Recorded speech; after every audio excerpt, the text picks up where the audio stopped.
السلام علیکم دوستو، میں ہوں عریض اور آپ ہیں اس وقت میرے یوٹیوب چینل عریشہ ناولز پہ۔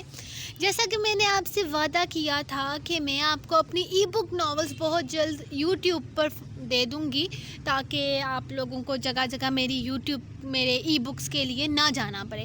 تو یہ رہی میری ای بک جناب عشق دلبرم، جس کو میں آج ریڈ کرنا سٹارٹ کر رہی ہوں۔ ہم ڈیلی وائز ریڈ کریں گے، میرے خیال میں اس کی 30 ایپیسوڈ ہوں گی، ہو سکتا ہے زیادہ ہو جائیں، 40 تک چلا جائے، لیکن میں کوشش کروں گی اس کو ایک دن چھوڑ کے دینے کی۔ لیکن آپ لوگوں نے کوشش کرنی ہے اس پہ زیادہ سے زیادہ ویوز اور لائکس دینے کی تاکہ مجھے پڑھتے ہوئے مزہ آئے اور آپ لوگوں کو بھی فری کی ای بک مل جائے۔ تو لیٹس اسٹارٹ آج کی ایپیسوڈ۔ سکرین کیسے بند ہو گئی؟ ابھی یہ سکرین چل رہی ہے، ابھی یہ روٹیٹ ہو جائے، بس ہو جائے یار۔ اوکے جی، ہم شروع کرتے ہیں آج کی ای بک۔ لیٹس اسٹارٹ جانے عشقم، جانے عشقم نہیں یار، یہ پرانے ناول مجھے کیوں نہیں بھولتے۔ بسم اللہ الرحمن الرحیم۔ عریض شاہ ای بک عشق دلبرم، تحریر عریض شاہ۔ گاؤں میں ہر طرف اذانوں کی آواز گونج رہی تھی۔ نماز مغرب کی ادائیگی کے لیے لوگ مساجد کا رخ کر رہے تھے۔ کچے رستوں سے گاڑی تیز رفتار میں حویلی میں داخل ہوئی۔ غالب کاظمی تیزی سے گاڑی سے نکلتے ہوئے حویلی کے اندر داخل ہونے لگے اور ان کے پیچھے ہی سردار کاظمی حویلی کے اندر داخل ہوئے۔ غالب صاحب نماز کے لیے وضو کرنے لگے۔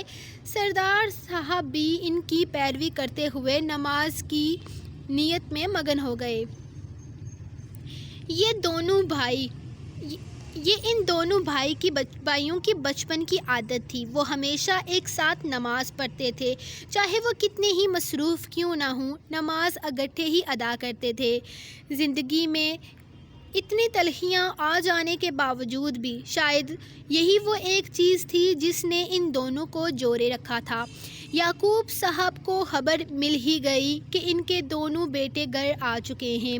یقیناً وہ دونوں نماز ادا کرنے کے بعد ان کے کمرے میں آ جائیں گے۔ یہ ان کا روز کا معمول تھا۔ نماز کے بعد وہ ان کے کمرے میں آتے تھے، انہیں سارے دن کی صورتحال بتانے، اور پھر ڈنر ٹیبل پر صرف چند افراد ڈنر کرتے۔ یہ حویلی بے شک 2 ایکڑ کی زمین پر پھیلی ہوئی تھی، لیکن اس میں بسنے والے لوگ بہت کم تھے۔ یعقوب صاحب جدی پشتی رئیس تھے۔ ان کی شادی ان کے والدین نے اپنی مرضی سے سکینہ بیگم سے کروائی تھی، جو ان کی ماموزاد تھی۔ سکینہ ایک بہت ہی وفادار اور سلیقہ شعور خاتون تھی۔ ان کی تربیت کا ہی اثر تھا کہ ان کے دونوں بیٹوں نے بڑھاپے میں بھی باپ کو تنہا نہ چھوڑا۔ وہ دونوں جہاں بھی ہوتے شام تک گھر واپس آ جاتے، کیونکہ وہ جانتے تھے کہ ان کا باپ ان کا انتظار کر رہا ہوگا۔ سکینہ بیگم اپنی حیات پوری کر کے اپنے حلقے خدا سے جا ملی تو وہ بہت تنہا ہو گئے تھے۔ ایسے میں ان کے دونوں بیٹے ہی ان کا سہارا بنے تھے۔ غالب صاحب کی پہلی شادی ان کی اپنی پسند کی تھی۔ زائمہ بیگم صرف ان کی شریک حیات ہی نہیں تھی بلکہ ان کی محبت بھی تھی، لیکن ان کے جانے کے بعد ان کی ازدواجی زندگی کا بھی بہت کم وقت تھا۔ شادی کے 6 سال بعد جب انہیں کوئی اولاد نہ ہوئی تو وہ طرح کے علاج کروانے لگی جو ان کی صحت کے لیے بے حد مؤثر ثابت ہوئے۔ غالب صاحب انہیں یہ سب کرنے سے بہت منع کیا کرتے، لیکن انہوں نے کسی کی بات نہ مانی۔ جہاں انہیں اولاد کی خوشخبری ملی وہیں ان کی طبیعت دن بہ دن بگڑتی گئی۔ ڈاکٹر نے انہیں جواب دے دیا۔ ڈاکٹر کا کہنا تھا کہ اگر وہ یہ بچہ چاہتی ہیں تو ان کی جان بچانا تقریباً ناممکن ہو جائے گا۔ ڈاکٹر کے مشورے انہیں ہرگز منظور نہ تھے۔ انہوں نے رو کر اپنے لیے اولاد مانگی تھی، وہ بھلا اسے مارنے کا سوچ بھی کیسے سکتی تھی؟ انہیں ہر حال میں یہ بچہ دنیا میں لانا تھا، چاہے اس کے بعد ان کی اپنی جان ہی کیوں نہ چلی جائے۔ ان کی ضد کا یہ نتیجہ نکلا تھا کہ وہ صاحب اولاد تو ہوئی، لیکن صرف 1 گھنٹے کے لیے۔ کلب کی پیدائش کے 1 گھنٹے بعد ان کی زندگی کی ڈور ٹوٹ گئی۔ اس کے بعد غالب صاحب سے جیسے ہر خوشی چھن گئی تھی، ان کی اولین چاہت ان سے دور ہو گئی تھی۔ غالب صاحب نے اپنے آپ کو مصروف کر لیا، وہ زائمہ کو بلانے کے لیے خود کو پوری طرح بزنس میں مگن کرتے چلے گئے۔ وہ کلب سے بہت محبت کرتے تھے لیکن وہ کلب کو وقت نہیں دے پاتے تھے۔ زائمہ کی یادوں کو خود سے دور کرنے کے لیے انہوں نے کلب کو بھی خود سے دور کر دیا۔ کلب 8 سال کا ہو گیا لیکن باپ کے لمس سے انجان ہی رہا۔ شاید ہی انہوں نے کبھی اسے باہوں میں لے کر محسوس کیا تھا۔ یعقوب صاحب کی طبیعت ایک دن کافی خراب ہو گئی۔ وجہ ٹینشن بتائی گئی اور ان کی ٹینشن کی وجہ تھی غالب صاحب کی زندگی سے بیزاری۔ ان کی ضد کے سامنے سر جھکا کر غالب صاحب دوسری شادی کے لیے مان گئے۔ شادی سادگی سے ہوئی۔ سعدیہ بہت اچھی اور پڑھی لکھی عورت تھی لیکن وہ کلب کی ماں نہ بن سکی۔ انہوں نے کلب کے ساتھ کوئی رشتہ نہ رکھا، نہ اچھا نہ ہی برا۔ وہ کلب کے ساتھ کسی بھی قسم کا تعلق رکھنا ہی نہیں چاہتی تھی اور نہ ہی اس کی سوتیلی ماں بننا چاہتی تھی۔ انہیں مکافات عمل سے خوف آتا تھا۔ وہ کلب سے دور ہی رہتی، وہ نہ تو اسے مخاطب کرتی تھی اور نہ ہی اس کے پاس جاتی تھی۔ کلب بھی ان کی اس چیز کو بہت شدت سے نوٹ کرتا تھا۔ شروع میں جب اسے بتایا گیا کہ وہ اس کی ماں ہیں تو وہ ان کے پاس آتا تھا اور ان سے بات کرنے کی کوشش بھی کرتا تھا، لیکن سعدیہ بیگم کا یہ نارمل انداز دیکھ کر وہ خود ہی ان سے دور ہو گیا۔ وہ 8 سال کی عمر میں ہی سمجھ گیا تھا کہ سعدیہ اس کی ماں نہیں بلکہ اس کے ساتھ جھوٹ بولا گیا ہے، کیونکہ جہاں تک وہ جانتا تھا ماں تو بہت پیار کرتی ہے۔ اگر وہ اس کی ماں ہوتی تو وہ اسے ضرور پیار کرتی، لیکن وہ اس کی ماں نہیں تھی۔ اس کی خاموش طبیعت اور سب سے کٹ کر رہنا یعقوب صاحب نوٹ کر چکے تھے۔ انہوں نے 2-3 دفعہ سعدیہ بیگم کو یہ بات سمجھانے کی کوشش کی کہ کلب کو ان کی ضرورت ہے، لیکن سعدیہ بیگم نے انہیں صاف جواب دے دیا تھا۔ ان کا کہنا تھا کہ وہ کلب کے ساتھ کسی طرح کا تعلق نہیں رکھنا چاہتی، وہ کسی کی سوتیلی ماں نہیں بننا چاہتی اور نہ ہی اس کے ساتھ کسی قسم کی کوئی زیادتی کرنا چاہتی ہیں۔ انہیں تو لگ رہا تھا کہ وہ کلب کے ساتھ کوئی زیادتی نہیں کر رہی، لیکن وہ چھوٹے سے بچے سے اس کی ساری امیدیں توڑ چکی تھی۔ کلب کا سب سے کھچا رہنا یعقوب صاحب کو کلب کو ہاسٹل بھیجنے پر مجبور کر گیا۔ وہ اسے بہت چھوٹی عمر میں ہاسٹل روانہ کر چکے تھے۔ کلب 10 سال کا تھا جب وہ سب سے دوسرے شہر ہاسٹل میں آ گیا۔ اسے یہاں آئے 2 مہینے ہو چکے تھے جب اسے پتہ چلا کہ اس کا باپ ایک بار پھر سے باپ بن گیا ہے۔ اسے ان سے کوئی شکایت نہ تھی، وہ اپنے باپ سے بے انتہا محبت کرتا تھا، بس دعا کرتا تھا کہ اس کی چھوٹی بہن جس کے ساتھ شاید اس کا کوئی رشتہ نہیں تھا کو باپ کا سچا پیار ملے، اسے وہ پیار ملے جو اسے نہ مل سکا۔ غالب صاحب کے چھوٹے بھائی سردار شاہ کی شادی ان کے خاندان میں کنیز بیگم سے ہوئی تھی۔ شادی کے 1.5 سال بعد ان کے ہاں چاند سی بیٹی کرن پیدا ہوئی، جس کا خاندان سے اب کوئی واسطہ نہیں تھا اور نہ ہی یہ خاندان اس سے کسی طرح کا تعلق رکھنا چاہتا تھا۔ قادر صاحب نے اپنے خاندان سے لڑ جگر کر رخشندہ بیگم سے شادی تو کر لی تھی، لیکن ان کی شادی کے بعد ان کے خاندان والے ان سے سارے تعلق ختم کر دیے تھے۔ وہ اپنی بیگم کے ساتھ کراچی سے کشمیر آ بسے، یہی رہ کر اپنا کاروبار شروع کیا۔ بہت جلد ان کا چھوٹا سا کاروبار ترقی کے مناحل طے کرنے لگا۔ ان کا بیٹا شہریار جیسے منہ میں سونے کا چمچہ لے کر پیدا ہوا تھا۔ اس کی پیدائش کے بعد ان کے بزنس کو 4 چاند لگ گئے۔ انہوں نے شہریار کو بے حد محبتیں اور بھرپور توجہ دی، جیسے ان کی ایک ہی اولاد کافی تھی۔ انہیں اپنی ساری محبتیں چاہتیں اپنے بیٹے کو ہی دینی تھی۔ جیسے جیسے شہریار بڑا ہوتا گیا اسے ہر طرح کی آزادی ملتی گئی، لیکن اس کے باوجود وہ کوئی بگڑا ہوا بچہ ہرگز نہ تھا۔ نہ تو وہ ضد کرتا تھا اور نہ ہی بے تکی چیزوں کی فرمائش کرتا تھا۔ وہ کسی چیز کی ضد کرتا ہی نہیں تھا، اسے اپنے والدین کی ہر بات خاموشی سے مان لیتا تھا۔ وہ بے حد فرمانبردار بچہ تھا۔ شاید یہی وجہ تھی کہ اس کے لاڈ بھی وہ دونوں شوق سے اٹھاتے تھے۔ وہ اسکول جانے لگا تو اکثر اپنے دوستوں کو اپنے چھوٹے بہن بھائیوں کا خیال رکھتے دیکھا۔ ایک دن گھر آ کر اس نے اپنے ماں باپ سے یہ فرمائش کر ڈالی کہ اسے چھوٹا بہن یا بھائی چاہیے جس کا وہ بہت خیال رکھے۔ اس کے والدین نے اس کی اس خواہش کو پورا کیا تھا۔ شزرا اس سے 8 سال چھوٹی تھی، جو قادر اور رخشندہ کی کم اس کی بیٹی زیادہ تھی۔ اس کے لاڈ اٹھانا، اس سے پیار کرنا، اس کی ہر فرمائش کو پورا کرنا جیسے شہریار نے خود پر فرض کر لیا تھا۔ اس کی چھوٹی سے چھوٹی بات کو وہ پتھر پر لکھی لکیر مانتا تھا، جیسے اب اس سے دوسرا کوئی اور اہم کام ہی نہ ہو۔ اس کے ایگزامز کے دوران وہ ساری رات جاگتا، کبھی کبھار تو اس کے ہوم ورک بھی خود کر دیتا تھا۔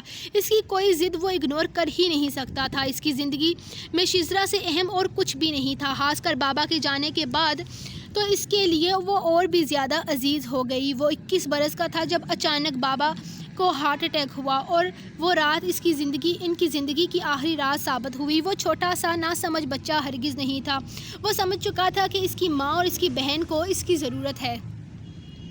وقت رہتے شہریار نے اپنے بابا کا بزنس سنبھال لیا۔ بابا کے جانے کے بعد بہت لوگوں نے ان کے بزنس کو ہتھیانے کی کوشش کی، ان کے سامنے طرح طرح کے دلائل پیش کیے کہ وہ ان کے ہمدرد ہیں، لیکن شہریار نے کسی کی کوئی بات نہ سنی، بلکہ دماغ سے کام لیتے ہوئے بابا کی ساری جائیداد اپنے نام کروا لی۔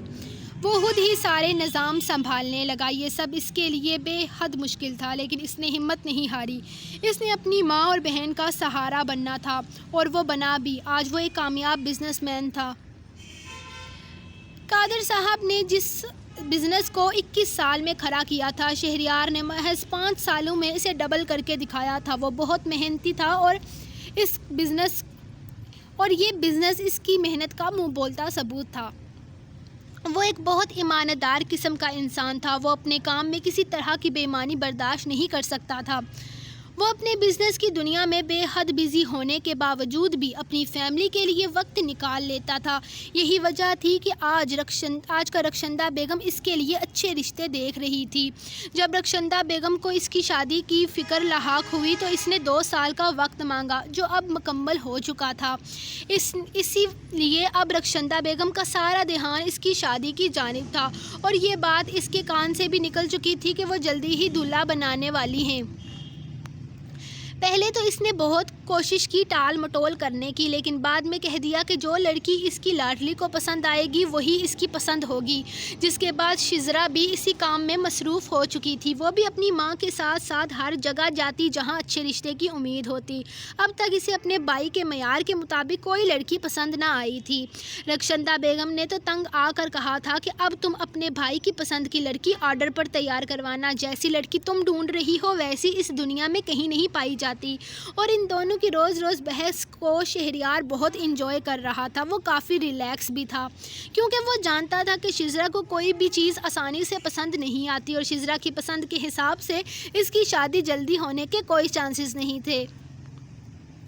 تم سمجھ نہیں رہی، وہ میرے گھر والے مجھے کسی بھی ٹرپ پر جانے کی اجازت نہیں دیں گے۔ مجھے پتا ہے چاہے کچھ بھی ہو جائے ٹرپ کے لیے اجازت نہیں ملے گی، تو کیا ضرورت ہے ماما سے ڈانٹ کھانے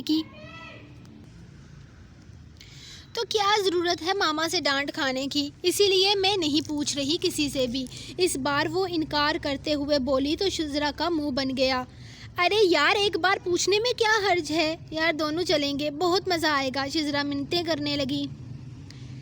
پہلے تم اپنی فیملی سے پوچھ لو، اپنے بھائی اور اپنی ماما سے جان لو، اجازت لے لو، پھر میرے بارے میں بات کرنا۔ اور ویسے بھی مجھے پتا ہے کہ مجھے اجازت نہیں ملنے والی، تو میں کوشش بھی نہیں کروں گی۔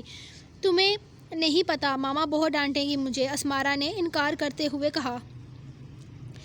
یار کیسی دوست ہو تم، میرے لیے ایک بار اپنی ماما سے اجازت نہیں مانگ سکتی؟ کیا جائے گا یار، صرف اور صرف ایک بار پوچھ لو، اور اگر ماما ڈانٹیں گی تو بابا سے پوچھ لو۔ یار بابا تو بہت پیارے ہوتے ہیں، تمہارے بابا اجازت دے دیں گے، میں دعوے سے کہہ سکتی ہوں۔ تم ایک بار پوچھو تو صحیح، تم کبھی کہیں ٹرپ پر نہیں گئی ہو اور کبھی اپنے والدین سے اجازت بھی نہیں مانگی، ایک بار کوشش تو کرو یار، ہو سکتا ہے وہ لوگ تمہیں اجازت دے دیں۔ بس یار، ہم چلیں گے، بہت مزہ آئے گا، پلیز مجھے سمجھنے کی کوشش کرو، میں وہاں اکیلے کیسے جاؤں گی؟ شزرا اس کی منتیں کرتے ہوئے بولی، جبکہ اسمارا اس کے یقین پر حیران تھی۔ ابھی پچھلے سال کی تو بات تھی جب اس نے ٹرپ پر جانے کی اجازت مانگی تھی. اسے بخار ہونے کی وجہ سے اس کے بھائی نے دی ہوئی اجازت بھی واپس لے لی تھی اور اب اسے یقین تھا کہ اس بار اسے ٹرپ پر جانے سے کوئی بھی منع نہیں کرے گا اور اب وہ اسے بھی اپنے ساتھ لے کر جانا چاہتی تھی. شزرا کے گھر کا ماحول بہت الگ تھا. اس کا بھائی اس کی ہر خواہش پوری کرتا تھا لیکن اسمارا کے گھر کا ماحول ایسا ہرگز نہیں تھا. کرن آپی کی وجہ سے ہوئی بے اعتباری آج بھی قائم تھی. اسمارا پر کسی طرح کی روک ٹوک نہیں تھی. وہ آزادی سے اپنی زندگی جی سکتی تھی لیکن کرن کے وجہ سے گھر کا ماحول آج بھی خراب تھا. 4 سال پہلے اسے ان سب باتوں کی اتنی سمجھ نہیں تھی. گھر میں ہنگامہ ہوا تھا. کرن ہمیشہ کے لیے گھر چھوڑ کر چلی گئی اور چاچو نے اس کی وجہ ہمیشہ اپنی تربیت اور دی گئی آزادی بتائی. وہی آزادی وہ لوگ کبھی بھی اسمارا کو نہیں دینا چاہتے تھے. کہنے کو اسمارا کا تعلق ایک امیر خاندان سے تھا. ہر چیز اس کے قدموں میں تھی. وہ جس چیز کی خواہش کرتی وہ اسے ملتی تھی. لیکن کہیں نہ کہیں اس سب کے دل میں یہ بھی تھا کہ کہیں کرن کی طرح اسمارا بھی کوئی ایسا قدم نہ اٹھا دے جس کے بعد وہ سر اٹھانے کے قابل نہ رہیں. سردار شاہ آج بھی کلب سے نگاہیں ملا کر بات نہیں کرتے تھے اور اس کی وجہ صرف اور صرف ان کی بیٹی کرن تھی. کرن کو دی گئی چھوٹ اور آزادیوں کی بدولت وہ ان سے بغاوت پر اتر آئی تھی اور اپنا فیصلہ ان سب کو سنا کر ہمیشہ کے لیے امریکہ روانہ ہو گئی تھی. وہ وہاں کیا کرتی تھی کیا نہیں ان سب کو کوئی مطلب نہ تھا کیونکہ وہ لوگ اس سے ہر طرح کا تعلق توڑ چکے تھے.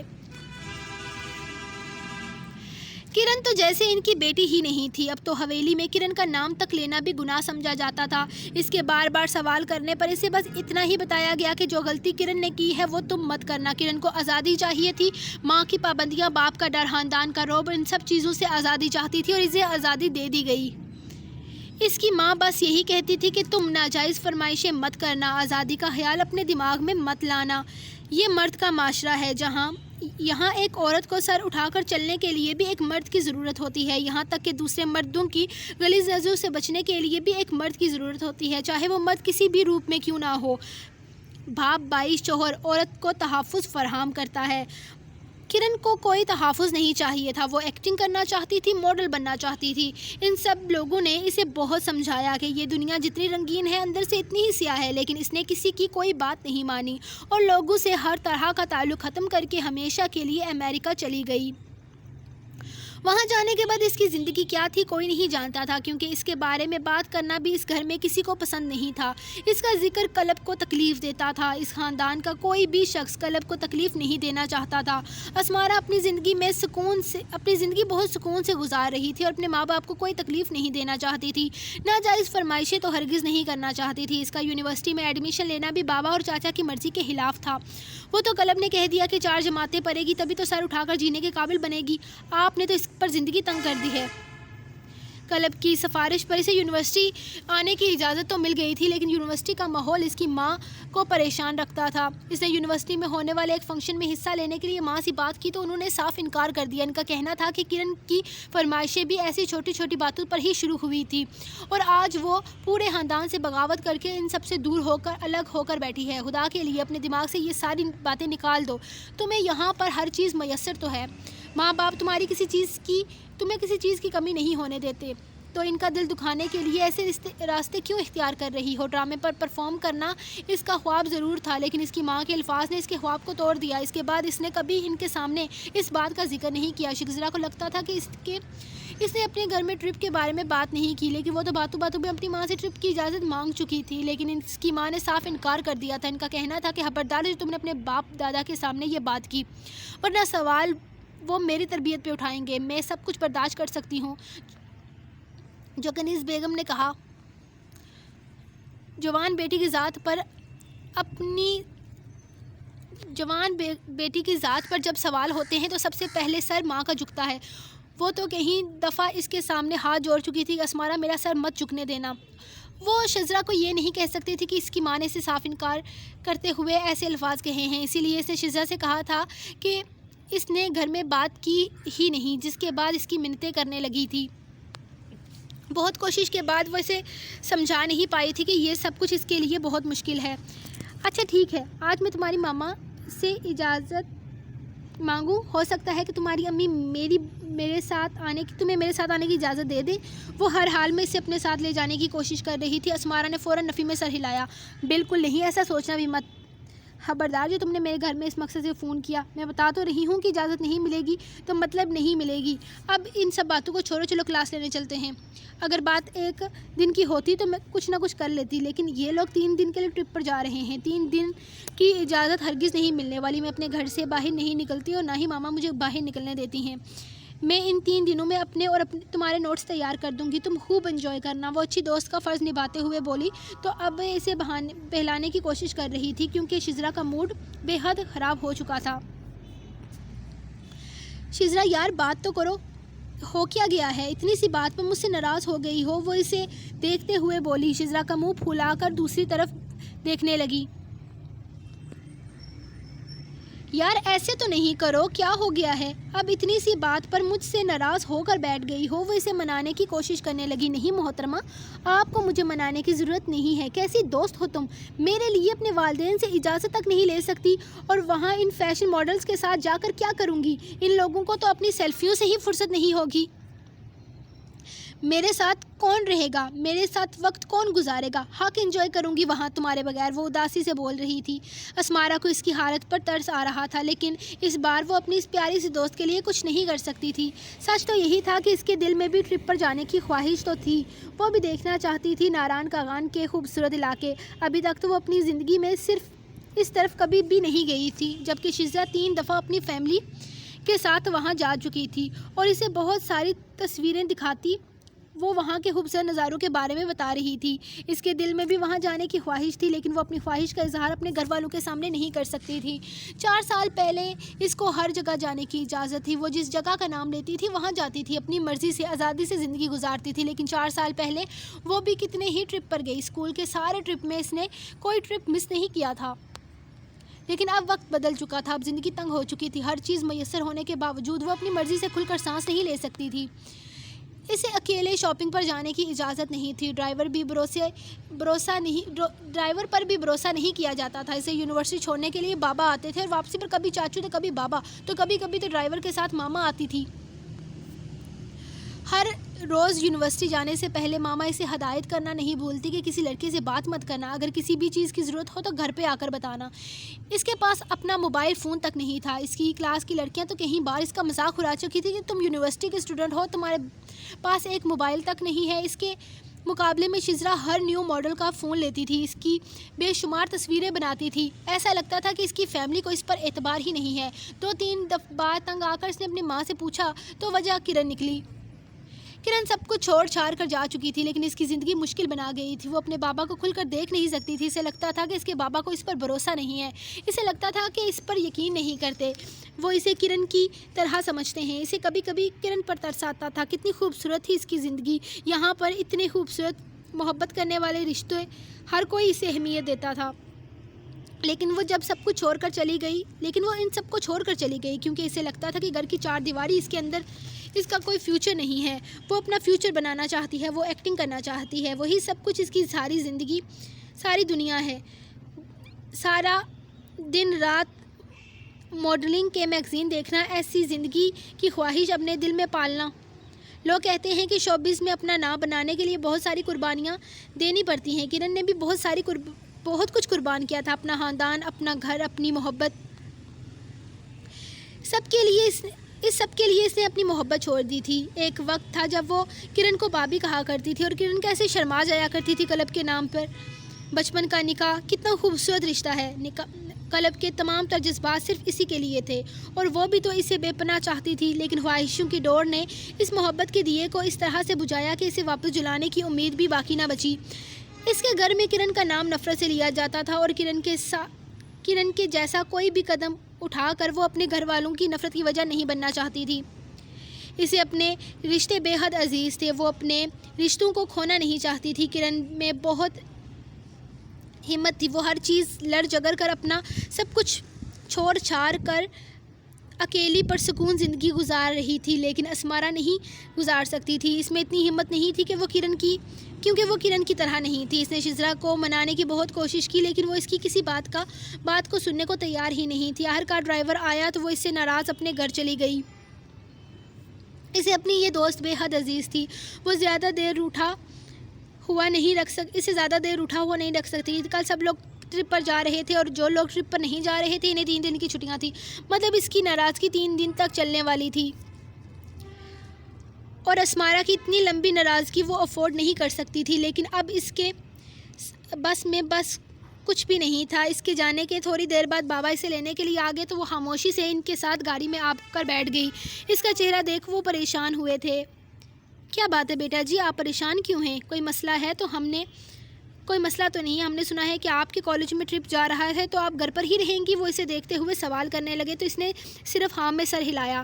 بہت اچھی بات ہے، ایسے فضول ٹرپ میں جانے کی ضرورت بھی نہیں ہے، آپ اپنی پڑھائی پر توجہ دیں، ایسے فضول کاموں میں اپنا ٹائم ویسٹ نہ کریں، انشاءاللہ آپ ٹاپ کریں گی۔ آپ کے ٹیچر آپ کی بہت تعریف کرتے تھے، ہمیں بہت خوشی ہوئی آپ کو پڑھائی میں اتنا سیریس لے رہی ہیں، آگے بھی ایسے ہی محنت کریں، ہمیں فخر ہے آپ پر، بابا نے مسکراتے ہوئے کہا۔ اس کے چہرے پر پیاری سی مسکراہٹ آ گئی تھی۔